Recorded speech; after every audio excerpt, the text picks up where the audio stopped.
Hello, everyone. It's good evening, everyone, or good afternoon. It's 3:10 p.m. It's Dr. Shiva Ayyadurai. I'm going to be doing an interview, and the discussion in my interview is going to be why we need a systems science revolution. So we're going to really get deeper into what is systems science and why we need a revolution for that. Let me bring in Chris here. Chris, are you there? I'm here, Dr. Shiva. Yes, I am. So Chris, to the viewers, I put out there that we want to have a discussion on what I call why we need to take a systems approach, be it to understanding the immune system, to understanding the, many things of the day, because what's happened is it's very, very easy to take advantage, particularly working people in this country. And working people are essentially the ones at the end of the day, whether it's Republican or Democrat, left or right, who are being screwed, in my view. And so the big thing that, my journey has brought me to really understand why we need to take a systems science approach. And a lot of people hear the word systems, but they don't really understand the magnitude or the depth of what that means. So I thought that's what we do. Yeah, sounds good. And I just want to welcome you to our MacFiles audience tonight. And Dr. Shiva's reputation follows him. You've seen him on a lot of the videos out there regarding health issues, and I'm really excited to have him on tonight. The first time on our show, and we sent you a southern welcome, and we were talking beforehand. He's up in the Northeast, I'm down south, and it's always fun when the Southerners and the Yankees get together and have a discussion. So this should be fun today. And you're in Tennessee, right, Chris? What's that? You're in Tennessee?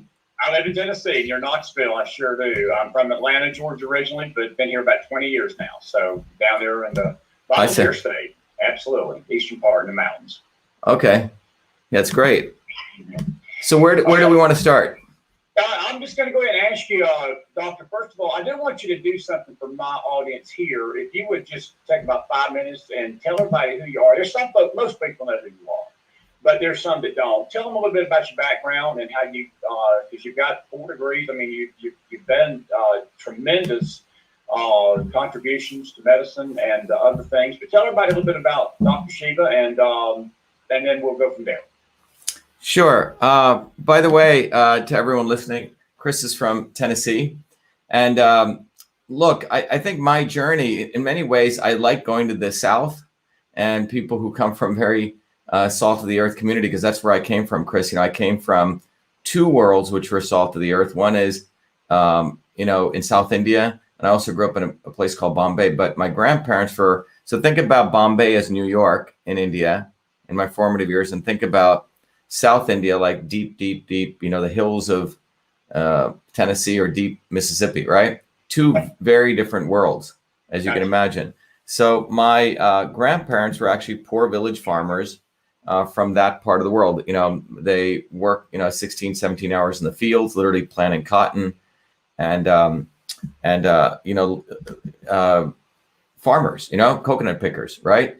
And but my mom and dad were quite interesting. India has a caste system, which some people may know about. And the caste system of India, basically institutionalizes elitism and racism and everything you can think about, right? Basically, it says if you're born in a particular family, the rest of your life is supposed to be what they called untouchables, or like deplorables. And you're supposed to basically do all the work that others would not want to do. So my family is supposed to be coconut pickers, believe it or not.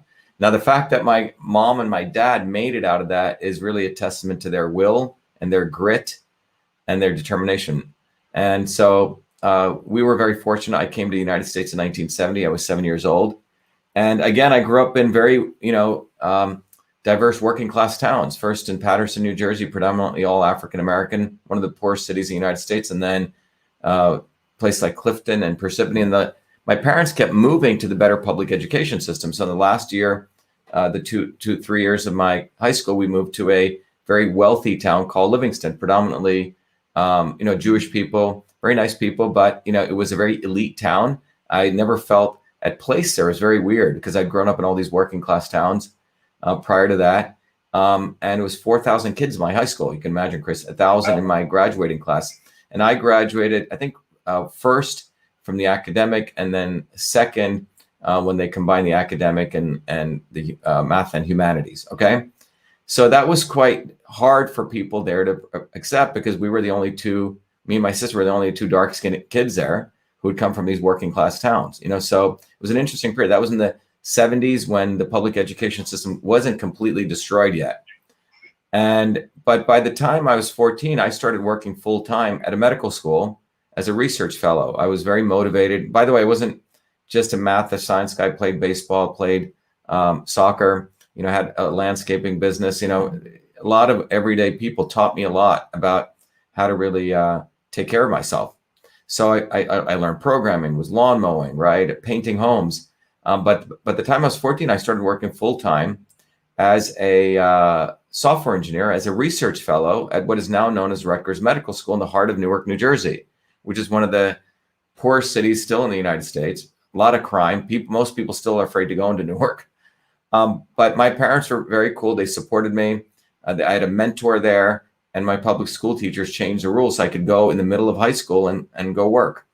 And the job I had was two jobs. One was in medicine, because I was deeply interested in medicine, because growing up in India, my grandmother was actually a village healer. She was a shaman in the village. She could observe your face, figure out what's going on in your body. She practiced a traditional system of Indian medicine. She didn't have any degrees, but I saw her heal a lot of people using what we today call precision medicine, the right medicine for the right person at the right time. So even though two people may have the exact same ailments, they didn't all get the same formulations, right? You had to tune it to their particular state in life, and et cetera. So I was always interested in medicine, and I was good at math and computing. And here at that medical school, I got my first job looking at why babies were dying in their sleep. It was called SID, sudden infant death syndrome. We had some of the best sleep data where we could watch baby sleep patterns. And I wrote mathematical algorithms to see if I could see a certain pattern, which would mean they stopped breathing. That's called an apnea. While I was there, I also got another opportunity to create the world's first email system. I was asked to convert the old-fashioned inter-office mail system. Anyone over the age of 40 will remember that, in those days, there wasn't, the internet accessible to everyone. There wasn't cell phones, right? How did offices communicate? What in those early offices, or in those offices, for that matter, from that office all the way to the office of the president, there's something called the inter-office mail system. And the inter-office mail system was really the heartbeat of communications of every organization. And so if you had every office had a secretary, always a woman, and that woman on her desktop, not a real desktop, had something called a typewriter. She had, paper. She had a thing called an inbox, a physical metal or wooden box, an outbox, a drafts box, big file folder. She had a trash can underneath, paper clips, right? And she would be the center of operations for communication. So the boss would come to her and dictate a letter. She would type it up and put it into the drafts folder. That's what, I'd see my boss do. And then he would redline it. She would type it up again. And then if they were going to hire someone, they would maybe attach that person's resume with a little paper clip, right? If they had to also let the hiring manager know, they would create a CC, a carbon copy, right? Sometimes if they had to let their supervisor know, or a blind carbon copy. So this was a very interesting system, which was how offices communicated. And these things called the memo were put into something called the inter-office mail envelope, right? And they were sent around the office, and then people would respond back to them. And this was how communication, this was the social media of the time, right? No one had ever converted this to the electronic form. There were simple methods of text messaging, like the telegraph, sending short messages, computer to computer. But I was asked to convert that entire system into the electronic form. And I wrote 50,000 lines of code to do that in Fortran, in 8K of memory. I had to write all these memory management tools, and I named that system email. I coined the term. Not only did I write all the code to capture every one of these features, named it email. And when I came to MIT in 1981 on September, on the front page of MIT, they featured 3 students, and I was one of them out of the 1,040. So clearly MIT thought this was pretty interesting innovation. And that winter in December, I went to the president of MIT's house, who was a science advisor to Ronald Reagan. And he said, Shiva, you should copyright your system.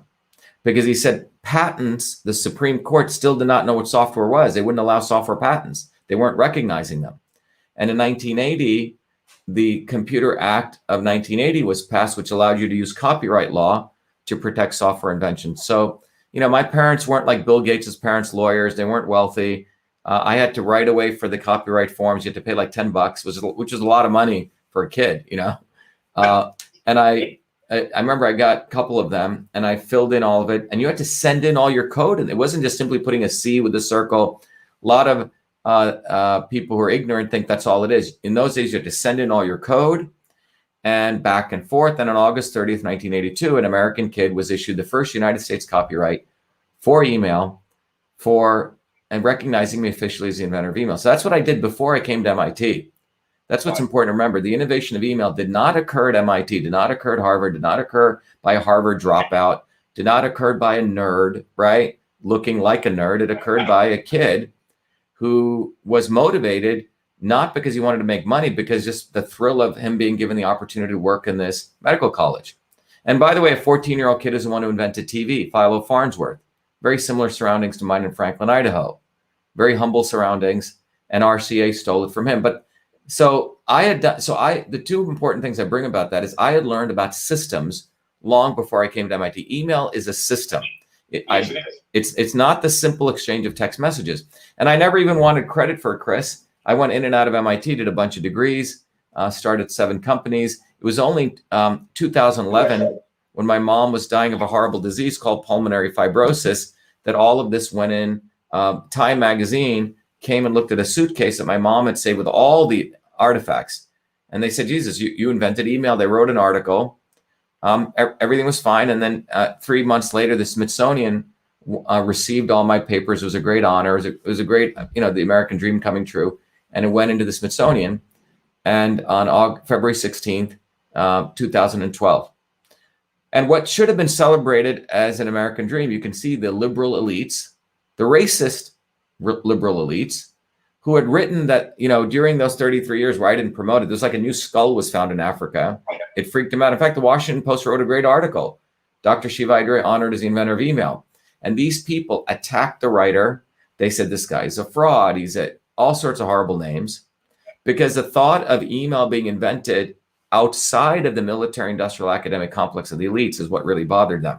Because during those 33 years, they had rewritten the history. They had conflated the @ symbol and a guy who looked like a crazy nerd who didn't invent email, where he just simply added text to the bottom of a file. They conflated that because a company called Raytheon wanted to take credit for that because they were entering the cybersecurity market. So it was quite fascinating. You see, overnight, all my 4 degrees don't mean anything. You see the vicious attacks. It took me 4 years to find a lawyer to sue Gawker Media, if you remember them, the clickbaiting company, to sue them. And, we won. I won a large settlement. They were forced to take down their 3 defamatory articles. But the racists at Wikipedia, which is what they are, you see, the liberal elites are the biggest racists. They don't want to accept. It's racism, not just against skin color. It's racism against, it's a caste system. They do not, when I was at MIT, I won every award there. The Fulbrights, I was featured for inventing many things because I was a dark-skinned guy supporting MIT's, the liberal vision of inclusivity and diversity. So I was their golden boy, right? But the day when my stuff went in the Smithsonian, and thousands of calls came to MIT, and I was teaching one of the most popular electives, saying this guy's a liar. People could not stand the fact that I had done this before MIT. You see, and that's the real issue here. But the important thing is that experience taught me about systems. I had learned about the caste system. And as a kid, I was studying every political theory. I studied left wing, right wing, Thomas Paine, Russian Revolution, Cuban Revolution. I was very interested in understanding why was there this caste system in the world. I was very interested in also understanding medicine. How was my grandmother able to heal people without any degrees? So that was my long journey to a systems approach to pretty much everything. And today what we've created, besides the invention of email, we'll talk about the other things. The greatest invention that I am working on right now is Cytosolve, but more importantly, a platform I've created for education, for building community, and for local activism. And that's called the VAShiva.com platform for truth, freedom, and health. And we're teaching people to go beyond the WWF wrestling of left and right, Republican and Democrat, Trump and Bernie, whatever the flavor is today, is people need to understand that when you look at the arc of American history or world history, the working people are the ones who've always been screwed. In fact, working people meaning the true worker, not the Bernie Sanders definition of worker, right? Or not the definition of people who want to talk about the blue collar worker and take advantage of. I'm talking about working people who basically have skills, produce stuff, the entrepreneurs, small business people, the 25 million small business people all were screwed in the last 4 years with this lockdown. So the working people's movement in the early 30s is what made America truly great. And since working people independently rose up, independent of both political parties, that's where the elites have had a big problem. So the left and the right have worked together to crush the working person. The right, every time working people rise up, they call them communists. And therefore, the left takes advantage of that and runs top-down unions. And so since 1971, both the left and the right have colluded against the American worker. For that matter, the world working class, and you can see that right now. We've shut down the entire economy to stop small businesses, why Amazon and Walmart and all these guys were allowed to double their wealth. And that's what I think we should really talk about, because they actively want to not to teach people a systems approach to looking at the world, which is what I'm committed to educating. So on our platform, like last night, it was a 4-hour conversation. I educate people. I take all those 50 years of knowledge, all those 33 years at MIT, and I distill it to a 3-hour course where I teach people, what is a system? Like, what is a system? And how can people understand, how to learn about systems? So they learn this very deep knowledge about systems thinking in one hour. And then we use that root of those principles to teach them, that knowledge to teach them 3 principles, which is the interconnection between freedom, truth, and health. Truth, freedom, and health. What's happened, Chris, is they have artificially divided people. So the people who are into freedom are quote unquote rednecks, right? The Second Amendment people and the free speech bill. And then the people who are into truth and innovation must be nerds. And then the 2 people who are into health must be like the earthy, crunchy granola people and the yoga Nazis, right? So we have these 3 worlds separated. Some are supposedly left, the people who are into eating well and organic food. The people on the right are people who are into their guns and their First Amendment, right? And then the nerds sort of can go either way, right? But when you take a systems approach, what you learn is that without freedom, you don't have the framework to practice the scientific method to get to truth. And without truth, we are never going to get to understand what the real problem and the real solution is, which means we're never going to identify the health for our economy individually. And with weak economies and weak people, you can't fight for freedom. First principle, truth, freedom, and health. The second principle is we got to go back, and nothing is going to happen overnight now. We have to build a bottoms-up movement. And it's going to be taking every issue that we have issues with, taking a systems approach, understanding what the real problem is. So if you look at climate change, it's not CO2. The issue is we want to lower pollution. But that's not what the Paris Accords did. Fake problem, fake solution. Okay? So what does the Paris Accords do? It actually allows China, it incentivizes China to double their pollution from 11 billion metric tons of carbon to 22 billion. I did a whole video on this explaining this. So you have this phenomenon now on every problem in the world. It gets split into pro and anti, left and right, Republican and Democrat. And the working people who work very hard, they're basically brainwashed to just watch entertainment. Instead of watching Hollywood, okay, they watch one guy yelling at another. And that's what the establishment wants. They do not want us to take any problem and take a systems approach. A systems approach goes beyond left and right. So we need to build a bottoms-up movement. The third thing we teach, the principle, is the not so obvious establishment, which are the people who talk a good game, Chris. And what they actually do, the game that they talk is really not about solving a problem. It's about profiting from creating this dialectic of left and right, pro and anti. So, when we talk about the election, clean elections issue, in Massachusetts, we're the ones who found from a systems approach the real issue, which is the fact that the electronic voting machines are certified by red-blooded Americans, not forget the Chinese, okay? This is a distraction. Red-blooded Americans, Democrats and Republican state election directors certify electronic voting machines to allow the votes to have computer algorithms which can multiply votes. And the unfortunate thing is Trump didn't even want to talk about that, okay? The Republicans don't want to still talk about that. They distract it to mail-in ballots or voter IDs. Yeah, they're important things, but the real issues, even if you had that, and then the Democrats talk about voter suppression, like what's going on in Georgia, right? And Brian Kemp doesn't care about either thing, so they put him as the enemy, and then he acts like though he's for, you know what I'm saying? They create a fake dialectic. They never get to the real issue, which is the fact that we're certifying voting machines which have computer algorithms. And meanwhile, they both raise money. The RNC and the Trump campaign raised $300 million. Look, I supported Trump. I paid, I gave him money. But I was very disappointed at the fact that the people surrounding him and him at the end didn't really want to go after the real issue, because both Democrats and Republicans have been profiting from selections, not elections. So that's an example of a systems approach. You take this whole issue with pro-vax, anti-vax, right? Over here, you're big pharma, and then over here, you have people, the wealthy moms who are supporting people like Kennedy, who basically took him for a ride, okay? He endorsed Hillary Clinton 3 times. But the real issue when you go to the issue is, when you take a systems approach there, you find that the real issue is not pro or anti-vax. The real issue is boosting the immune system.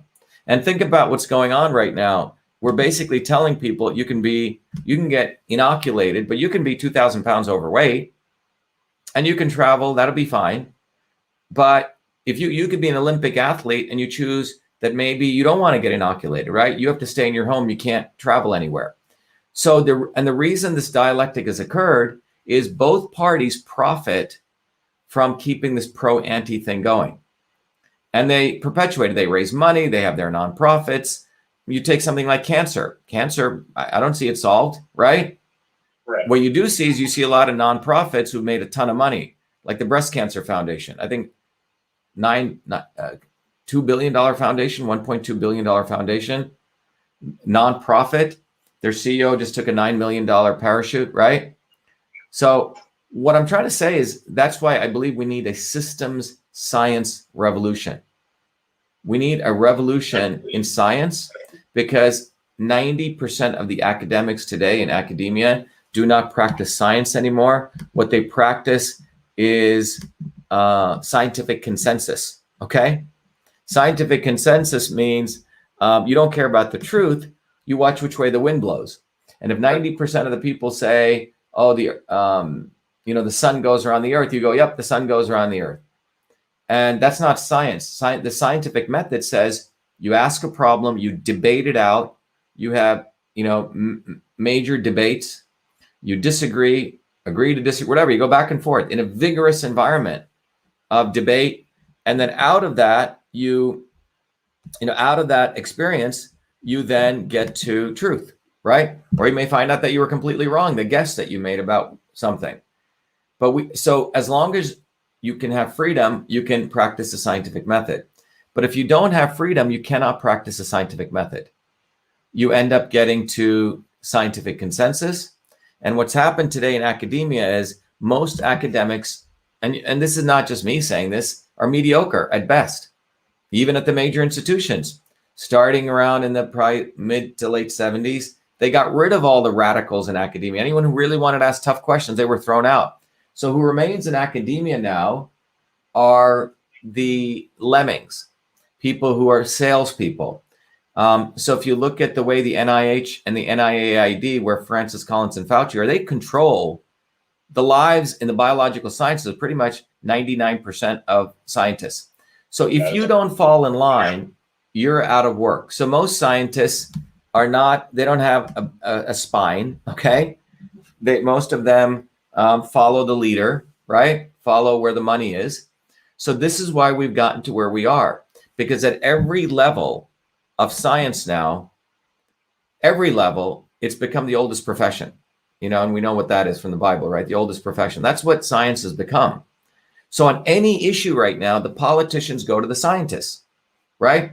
And John Kennedy, I think in 1961 or 62, he gave a speech at the National Academy of Sciences. And he said something interesting. He said, this is a problem with democracy we have now.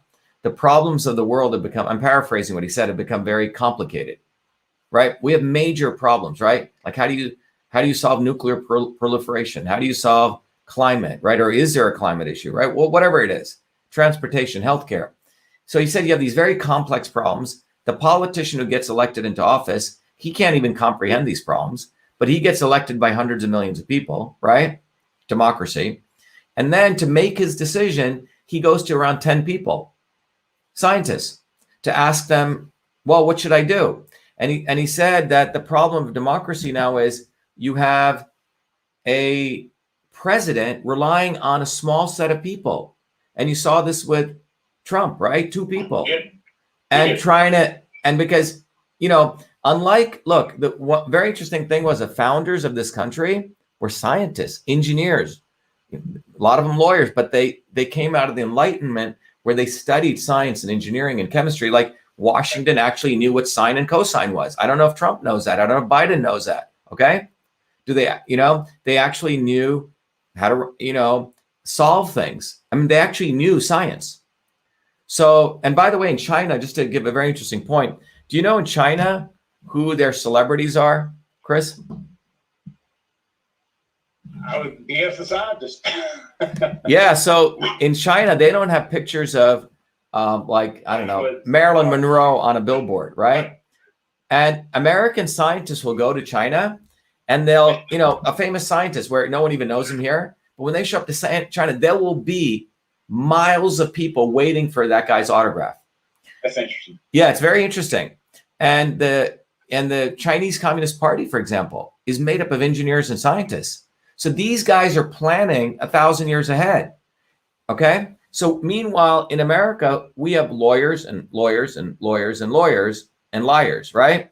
And these guys do not have any idea of the fundamentals of what's going on any issue. So they go to these scientists to get their help. But those scientists today, because academia starting in 1971 with the passage of the Mansfield Amendment, became highly political. And people should go research this.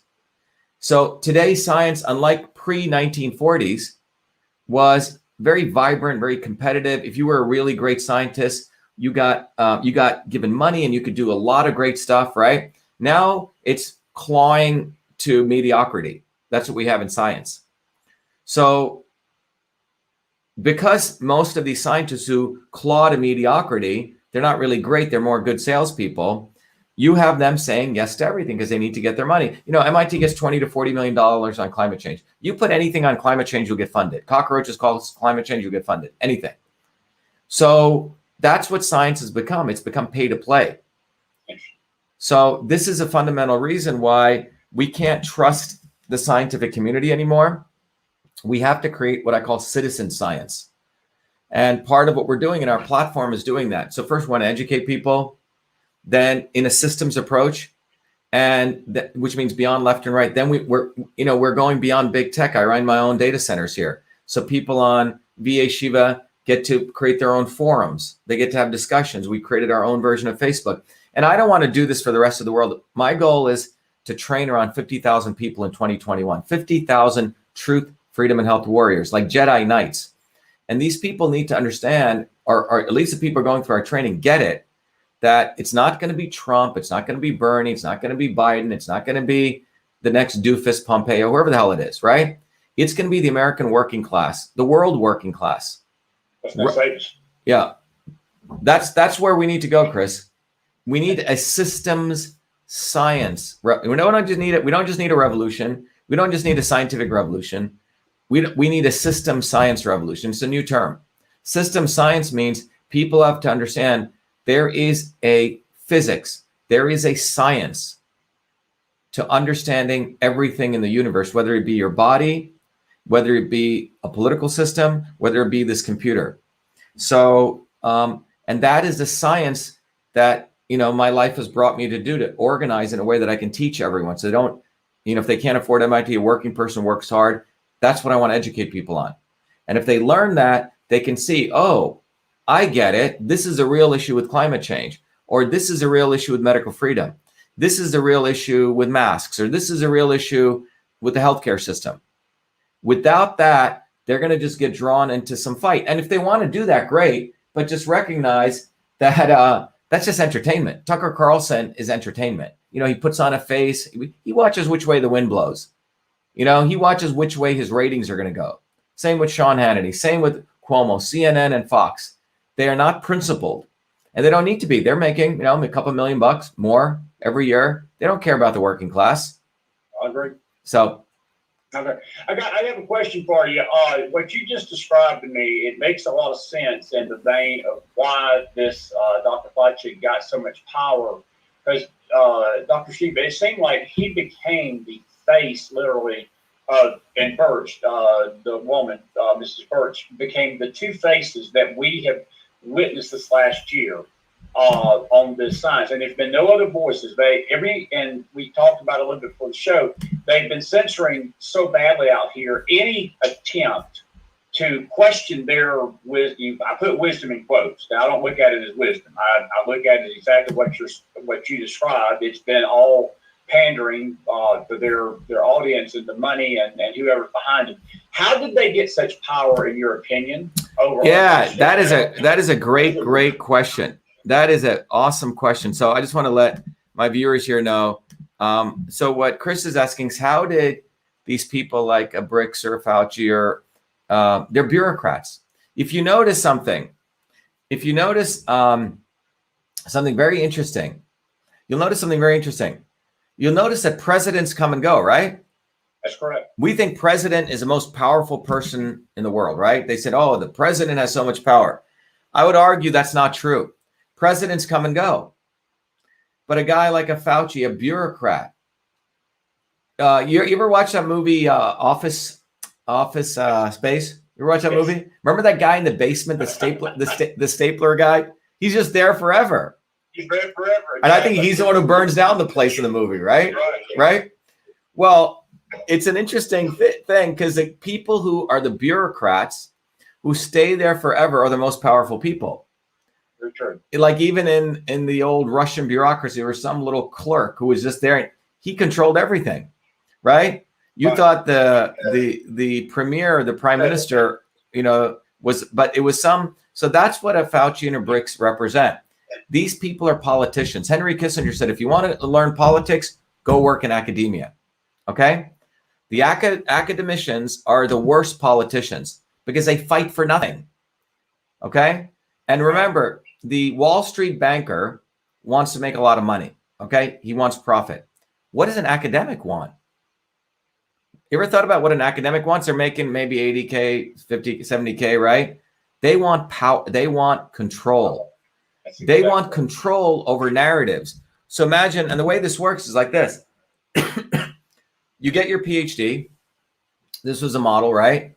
And if you wanted to go into academia, you have literally 7 years to become a tenured professor. I don't know if you know how this works. And everyone should listen. This is how the academic machinery works. So let's say, Chris, you got your PhD and you got your associate professor job at an institute. You have 7 years, Chris, to do what? To get tenure. And what is tenure? Tenure is like going back 1,000 years, medieval times, where once you get tenure, you never, ever have to even show up to work. You get paid. Okay? It's like the old priesthood. Okay? So in 7 years, you have to prove to your peers that you're a great scientist, okay, or a great academician. So how do you do that? Two things you got to do. So first of all, you have to take a specialty. So let's say you're going to say that I'm the greatest guy in understanding aardvarks and avocados. I don't know. I'm making up some field, okay? And so in 7 years, you have to publish a bunch of papers in that field. And then you got to find all the other experts in aardvarks and avocados, after 7 years, you come up for review in front of your entire university. And all the other world leaders in aardvarks and avocado science have to say Chris is the best guy. And they have to write you a reference letter. So in 7 years, you have to build your reputation in that field among your peers, like you're equal to them, right? And then you get tenure. Now, it gets even more interesting. So not only do you have to, so in order to get that great recommendation in those 7 years, you have to publish papers. So let's say you publish 1,000 papers. You ever heard publish or perish? So you got to publish a lot of papers. But then that doesn't matter if you publish 1,000 papers. Your peers, when they write a paper on aardvarks and avocados, have to cite you. You know, when they're writing their paper, they have to say, oh yeah, and blah, blah, blah. You know, Dr. McDonald that wrote a paper about aardvarks and McDonald's. That's called a citation. You know, Wikipedia, they do citations. Right. So not only do you have to have X number of papers, you have to have citations. So they say, okay, Chris not only wrote 1,000 papers, but he's got 70,000 citations, which means other people refer to his work, which means he must be doing something great because everyone refers to his work. Okay. So how do you get citations, Chris? You got to go either do a lot of networking. You got to go to all the cocktail parties. You got to show up, but it's being a sales. You got to say, hey, can you cite my paper? Right. And when I review your paper, I may write to you, hey, Chris, can you cite my paper? Okay. So you have all this thing going on, self-citations, right? So here's where it gets interesting. Let's say someone comes up with a brand new theory about aardvarks and avocados, like avocados don't like, or aardvarks don't like avocados. Let's say up until then, the theory was every aardvark liked an avocado.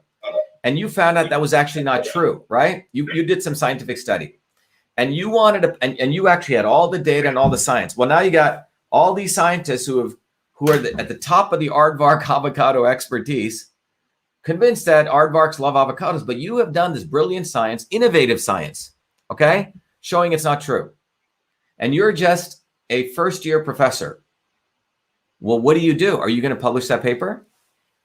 Right? Because if you do, you may get completely shunned by all your peers. You will never, ever get tenure. So what do these guys do? They shut the hell up. They don't say anything unless they have courage, right? Good point. So this is what's happened with academia, right? Unless they have courage. So what's happened with academia is because of this self-referential model of peer review, you have basically created a bunch of lemmings, mediocre lemmings. Did you know Einstein did not publish one paper peer-reviewed? So whenever they say, oh, we need to look at the peer-reviewed papers, the last, I think when it was one of his last papers, Einstein sent it for review, sent it to publication. And they said, oh, Dr. Einstein, we have to send it out for review. And he goes, what are you talking about for review? And he wrote back, basically he was saying, how can you review new science when your peers want to keep things the old way? You see, they're never going to want to let any new guy come in. So that's why science is the way it is right now. And most of science is something called reductionist. What does reductionist mean? It's a story, and I teach this in my course. By the way, everyone listening, you got to tell people we're building our platform independent of big tech, independent of everyone. We're building it bottoms up. We have our own data center, because of the people supporting us. We just bought 2 new servers, but everything we do, it's our own software. We write everything, Chris. So everyone should go to vashiva.com/join and they can support it. And our views, when people support us, I give them education. That's my great grandfather's view. Education is ultimately the way out of suffering. But this knowledge is what people need to understand. We need a system science revolution. So the opposite of systems approach is what we do today. It's called reductionism. So what is reductionism? You have a big elephant. It's a story of the blind man looking at the elephant. I've shared the story many times, and I'll keep pounding away until people get this. The king invites 6 blind men to touch an elephant. And the guy touches a tail, thinks it's a rope. The guy touches a tusk, thinks it's a spear. The guy bumps into the feet, thinks it's an oak tree, and so on, right? None of them sees the elephant. And that's what science incentivizes. So if cancer, this very complex thing, they got a guy doing a little piece of it over here and a guy doing a little piece of it over here and a guy. So if you look at the immune system is like a beautiful orchestra.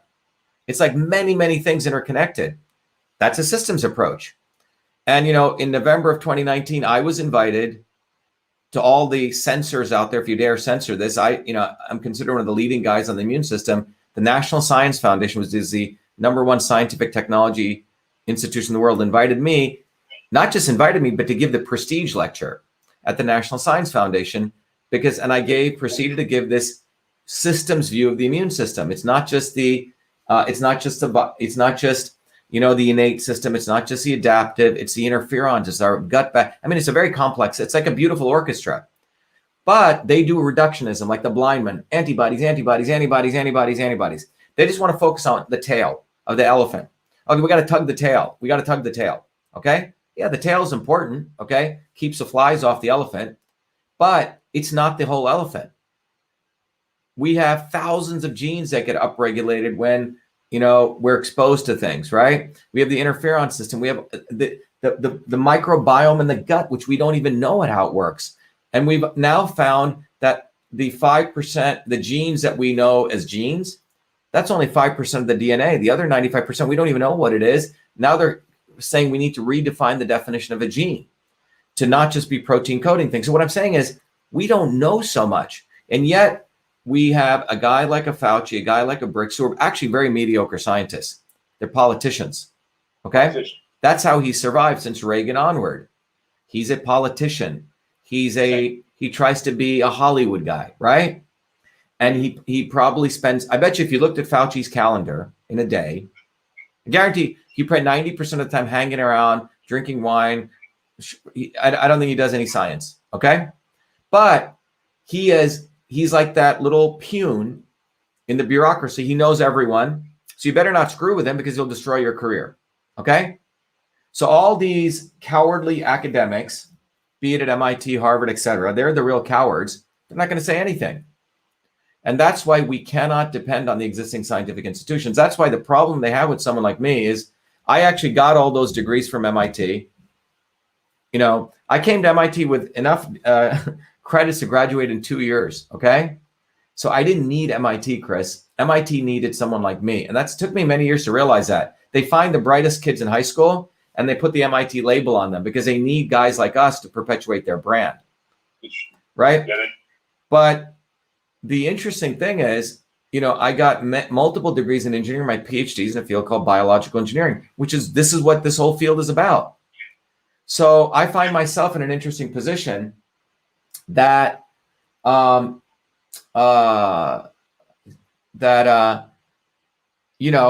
never sold out. Why? Because I remembered where I came from. I came from my grandparents who had nothing. I came from working class people in New Jersey. And that's the problem they have with someone like me. A serious problem, because I got all their degrees. I got all their awards. I still continue creating. I still continue to do real science, but I will not allow them to, push their motives of power, profit, and control against working people who are my people, And this is why we need to recognize in the last 4 years that you cannot rely on billionaires. You can't. Trump did not lock up Hillary. I'm sorry, he didn't do it. I supported him. It was a great slogan. Because the elites know that the working people in this country are pissed off. The elites know the working people are figuring out they're being used since probably about 1971. Okay. 1948 to 71, the American pie grew, but starting in 71, the union sold out the working people, right? They work hand in hand. So they know the working people are angry. So they have marketers, Chris, who work all day to figure out slogans, how to manipulate work. So first they use Obama. A lot of Trumpers voted for Obama. If you talk to them, a black guy, he was going to help the working people. Then Bernie. Well, by the time 2016 came, and this is my view on this, and I think the data shows this, the elites had to do a great reset because their economy was built on stealing and cheating and lying and just printing money starting in 2008 when they did quantitative easing. And they've been keeping the kibosh on an interest rate, which should be 6 to 8%. So my view is, in retrospect, after I understood that the voting systems in this country are selections, not elections. So my position is even Trump was selected. Even though I supported him, I never voted in my life, Chris, until Trump, because I liked him hitting hard the anti-establishment. But that was his shtick. Okay, it's WWF. But the day he got into office, he did nothing against Hillary. His whole campaign was lock her up. And then he brought in Jared Kushner and Ivanka, senior advisors. Jared's now striking for himself $100-500 million deals in Israel. His company Cadre took in $230 million from a Soros fund. So these people are not working people. I don't care what they say. I don't care if they say make America great, work for blue collar workers. No, you're not, Because at the end of the day, you didn't go at the heart of the issues. You didn't bring Trumpers in. Trump wasn't Trump, in my view. Trump talked Trump, but Trump didn't walk the walk of Trump. And that's why the only way forward, if we need to learn from these 4 years, it's not going to be Trump on the right. It's not going to be Bernie. It's not going to be a Patriot Party. It's going to be the American working people, like they did in the late 1800s and the 1900s, organizing bottoms up. And that's why they needed Trump in office in 2016. This is my analysis, because they knew they had to do a great reset. If you take a systems approach, the Indian working class doesn't have weapons. The Chinese working class are just slaves. The Australian working class has been disarmed. The only force that can be a force against globalism and imperialism right now in the world today is the American working class. They are more armed to the teeth than all the armies of the world. Well, do you think they could have pulled off this great reset with Hillary in office? Because every conservative Republican or forget, I don't even want to use the word Republican, conservative, hardworking American would have said, what are you talking about? There could have been a revolution in this country. They needed a Trump. They needed a white guy to say, oh, the plan is coming. And we were all placated for 4 years.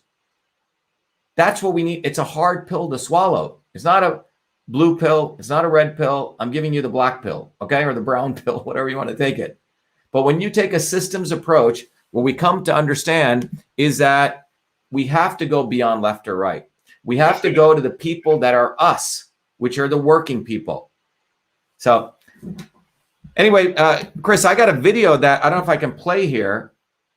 Can I share a video? Sure, go ahead. Go ahead. Play the video. Absolutely. Hold on. Let me, let me see if I can do this. Yeah, I'm going to play it here, Chris. I don't think I could share it over here, but I think you can hear. Hold on. Chris, can you on your screen? Oh, actually, I think I can do it here. Hold on. I need you to allow me to share, Chris. All right, let me do that for you here just a second. Okay, so everyone, so basically I'm talking with Chris from Tennessee. We're doing a talk about why we need a system science revolution. And all of you listening, understand that, you know, the innovation that I've created beyond the invention of email right now is the platform at VA Shiva for Truth, Freedom, and Health. And all of you who really want to really change your lives must recognize that you have to start with a completely different approach to education. So here we go, Chris. I'll put this on. Yes. So I'm going to go to, here I go. So I'm going to go, if people go to vashiva.com, I'm going to share this here. If people want to go to vashiva.com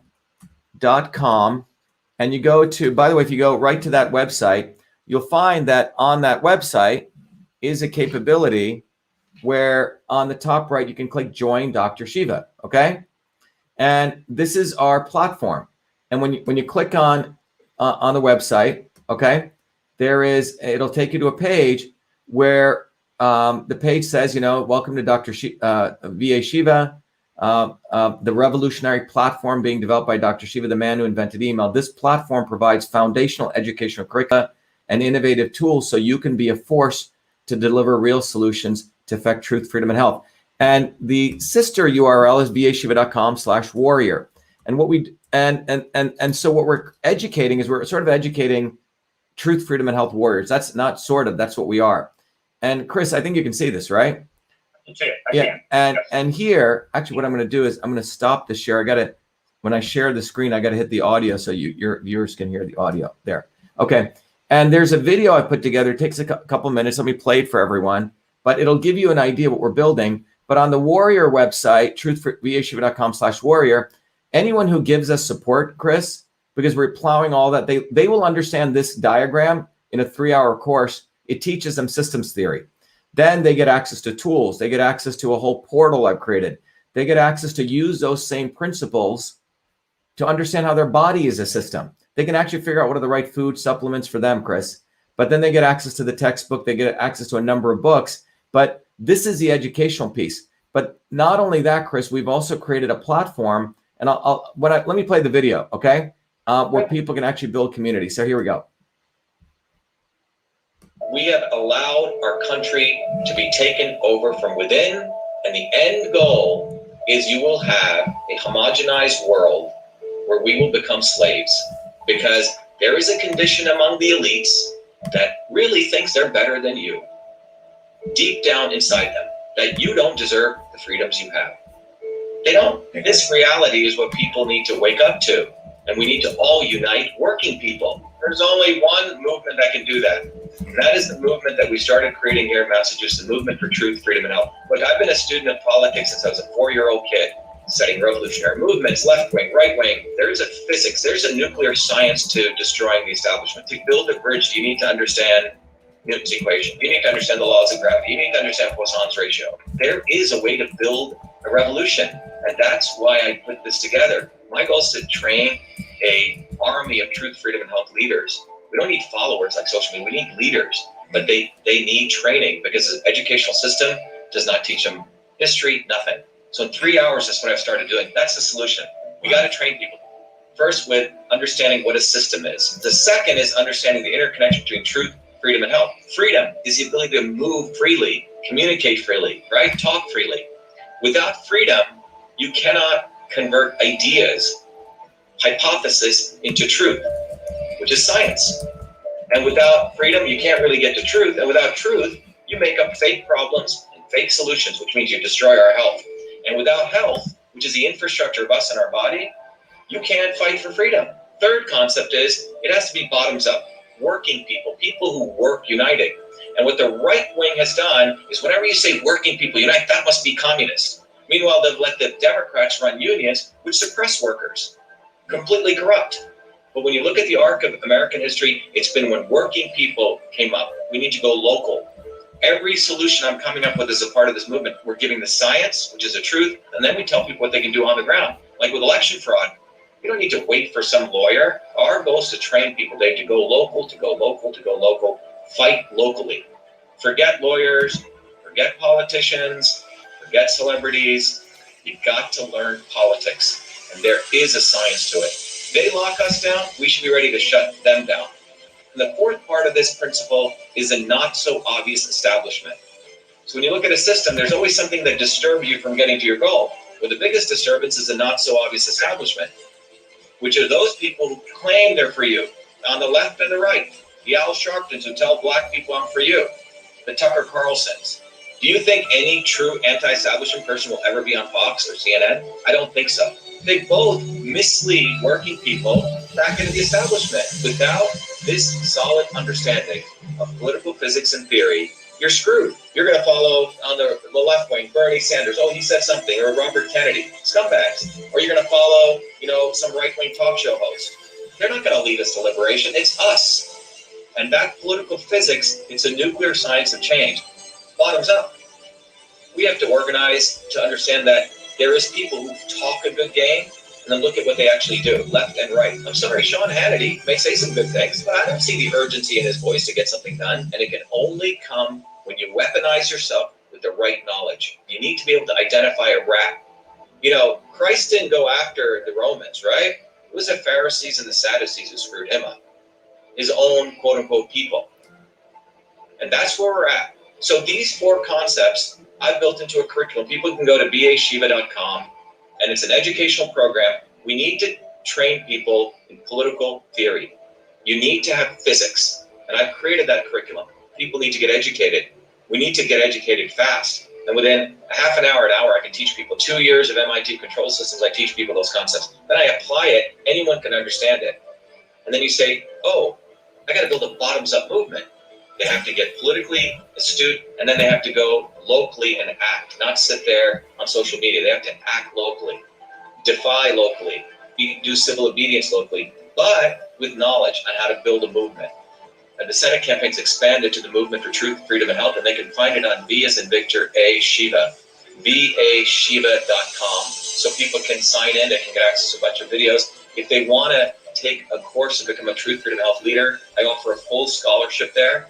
But we want people to make a commitment that they'll study, that they'll get certified, that they'll go do activities on the ground. So go to VA Shiva, Victory America Shiva, vashiva.com.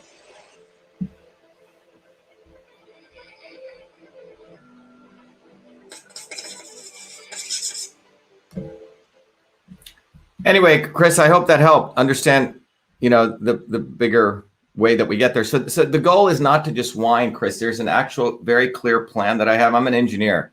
It's one thing, doing the science, right? It's another thing actually putting engineers. What's cool is engineers take scientific knowledge and put it into action. We build things. So that's what we're doing here. The goal is to build a movement. And the only way we're going to build a movement is to, first of all, recognize the people who create movements are people. And so everything we're doing on every level is on the platform. People come in, they get all the knowledge. I personally teach them for 3 hours every Monday. It's a big commitment of my time, but I enjoy doing it. And I learn as I teach. Teaching is a great way to learn. You learn deeper. And then we created on the platform tools. They get the books. They also get a forum, independent of big tech. They can interact with people. There's a Facebook equivalent. So our Truth Freedom Health warriors can build community. Because once people learn this knowledge, their consciousness goes from a kindergartner up to like a PhD level in understanding, wow, and so they're going to need connections with others. And then the third thing is we're actually giving people tools, what they can do locally, like what they can do on the how they can affect clean elections, how they can educate people on the real issue with masks. So I hope that was helpful, Chris. Oh, it was very helpful, Doctor, and I hope we can get you back on. I've got a million questions. I know our time's running on us today, but yeah. I do have one quick one as we leave the show here. Your video was very telling. I think that the right is more dangerous sometimes than the left, because what I mean by that, and again, I hate to use the word right and left like you do. I think the worker is. I think of anything I've taken away from the show today, and I've always felt it. You just verbalized it beautifully today. The people that have suffered in this country, the absolute worst, are the working class people. Yeah, the normal person out there that just is out there to support their family, work hard, get rewarded for their job. Because look, we don't work for free in this country. You earn a wage to pay your bills, to build a living for America, that and your family, and that's just normal. That's what we call life. But it seems that somewhere along this journey, we have literally become slaves to this establishment. And I just think that the waters are so muddy that the general populace out here, it is hard to discern many times who's fighting for us and who's not fighting for us. And again, we can recognize the Bernie Sanders. We can recognize the Hillary Clinton. We can recognize Elizabeth Warren. We can recognize Al Sharpton. We can't recognize Tucker Carlson and Sean. And I felt somewhat what you verbalized. See, I've always said that look, these guys, they're great. I listen to them, but it's the same rhetoric recycled over and over. If you go back and I guarantee if you pulled shows going back 3-4 years ago, they're saying the exact same thing now that they were then, and nothing has changed. Yeah, it's basically they're script writers. And if you look at the Trump presidency, look, again, I supported Trump, gave him money, was there, did all the, by the way, we did all the election analysis. We didn't get paid a penny. The RNC and the Trump campaign raised $300 million, okay? Our guys are the ones who did the Arizona analysis. So we have a lot of gravitas in what we did. So it's not like we're anti-Trumpers. But what I can tell you is that at the end of the day, it's WWF wrestling. And the thing I want to leave everyone with, I've done this drawing, one of the things someone just wrote, you keep bringing up the elephant example, sometimes it gets boring. Well, you know what? Until you understand these are hard, gravity may be boring. Well, it's a reality. Okay. And you have to study gravity and you have to understand it. Otherwise you're going to jump out of the building and you're going to kill yourself. And that's what we're doing today. This is why people have to recognize that they have a decision to make. Are they going to do the same old thing over and over again, which is following the left and right? And the good thing about, in many ways, the good thing about the last 4 years, I think we needed to go through this for people to recognize, okay, you have the wing, you have the eagle, the head is the establishment. One shoulder is the obvious establishment of the McConnells and the Romneys, the McCains. The other shoulder is the obvious establishment of the Democrats, the Bidens and the Obamas, et cetera. But the wings are the not so obvious establishment. So, people figured that out with Bernie and Tulsi Gabbard. They talk a good game. At the end of the day, they all bow down to Hillary and Joe Biden. That's how the wings flap back at the shoulder, right? Talking some nonsense. Oh, DNC. That's just to rile up the base as though they are a real fake opposition. And that's what Trump and Cruz and Hawley do, right? At the end of the day, they'll kissy poo with McConnell and, break bread with whoever it is, right? Because they do that because they need the not so obvious establishment and the establishment. It's easy for people to see the obvious establishment. And this is why our course is so important, because when you study system science, you will see this is called a disturbance. Anyway, Chris, I got to take this other thing, but it was a pleasure. Thank you very much, and best to you and your... You're welcome on the Mac Files anytime. Okay. Thank you so much. Be well. Thank you. you. Be well. Bye-bye. So everyone out there, I hope this is valuable, but I can't overemphasize, it's really up to you. Do you want to continue to be fooled? Do you want to be in the kindergarten of a left-right narrative, or do you want to grow up? And the good news is there's some grown-up knowledge for you here. Go to vashiva.com/join. Do it for yourself. Do it for your family. Support this movement. If you gave money to all these politicians, the hundreds of millions, the billions that these guys took in, this movement is the only force that can win. And I can say that with emphatic confidence, because science doesn't lie. The math doesn't lie. There is a gravity. There is a fundamental physics to changing the world.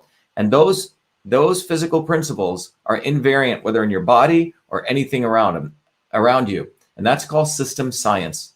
So study it. Be part of this movement, but do it for yourself. So support the movement. Go to vashiva.com/warrior, vashiva.com/join. And I look forward to seeing you next Monday in the private group class I run. We had about 140 people on this past Monday. Be well. Thank you.